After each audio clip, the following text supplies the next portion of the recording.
Week 6, day 5. Did a recovery workout this morning. My body actually feels really good. Like it's not really sore.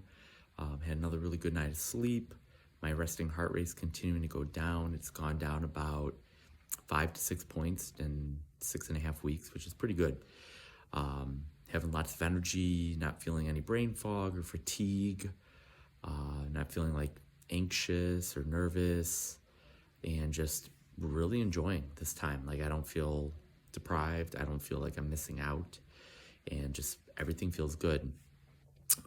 Today I want to talk a little bit about a couple months ago, something came out about how obesity and how scientists are saying now it's a genetic thing, and I don't believe it. Now, I'm not a doctor, not a nutritionist, not a scientist, but just from knowing how to understand, reading the literature on all these studies and just everything that we have out there about health and nutrition, obesity really started becoming a thing in the mid 1900s.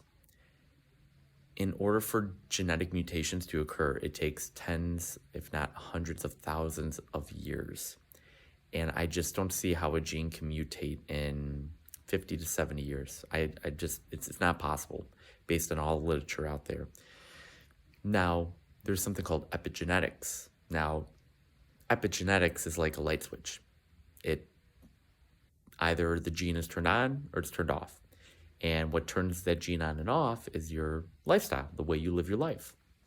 And yeah, some people might have a gene where they put on weight easier. Some might have a gene where they can lose weight really easily. But it's all based on your lifestyle. There's a quote out there that says, like, your genes load your genes, your genetics, it loads the gun, but your epigenetics is what pulls the trigger. So you could have a gene that could potentially lead to getting Alzheimer's or particular cancer someday. But based on your lifestyle, the foods that you eat, if you exercise or not, getting quality sleep or not, focusing on having a good social community around you that will keep you happy or not, those types of things can activate that gene, or it could keep the gene silent. And another thing is we pass these genes down to our offsprings. And things like some of these plastics, these chemicals in the plastics that we're using, like these forever chemicals, some of them are hormone disruptors. They can increase estrogen levels in our bodies, male and female. They're called phytoestrogens or fake estrogens, but they mimic estrogen. And interestingly enough, some cancers have been shown to respond more to estrogen when there's higher levels in the body. But anyways, there was a study done on these epigenetics from these different plastics.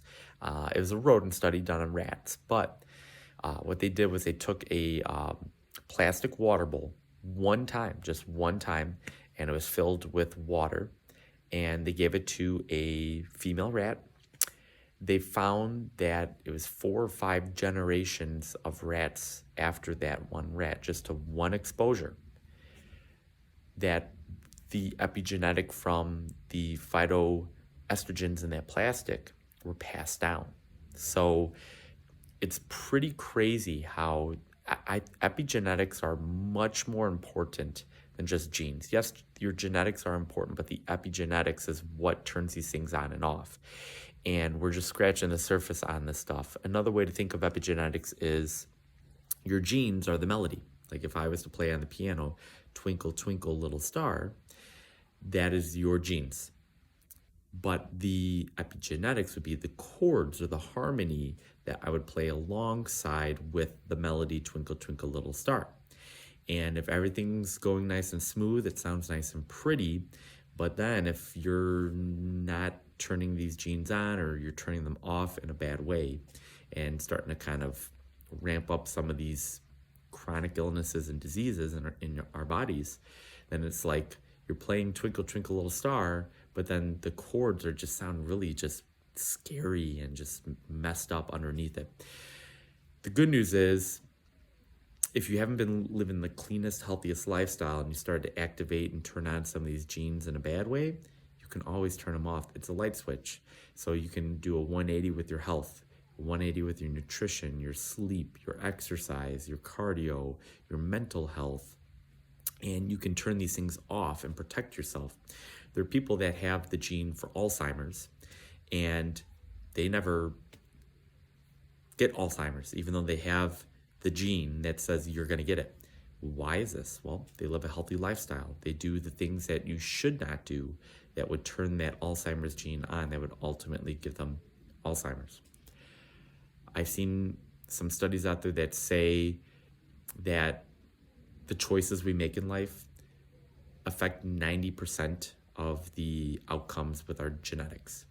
And that is your epigenetics. The other 10%, we can't control. Those are our genes that were given to us by our parents.